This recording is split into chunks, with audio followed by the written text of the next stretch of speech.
kwento nun. Na may isang grupo daw na hindi bumaba si Romualdez. Hindi ko na nasasabi ko siniguro. Hindi bumaba si Romualdez dahil sa PRI, dahil sa budget issue, dahil sa impeachment. Ayaw pa bumaba. Kaya ang sabi din man ay ibinigay o parang bukas. Ito daw siya. So sabi ko, ito Hello?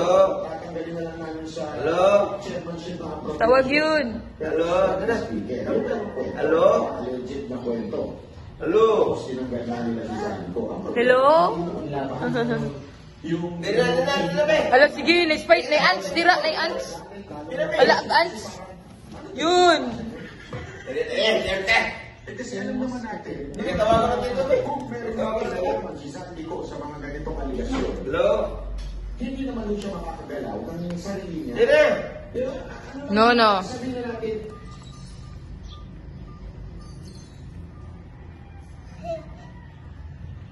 Hello, what's that?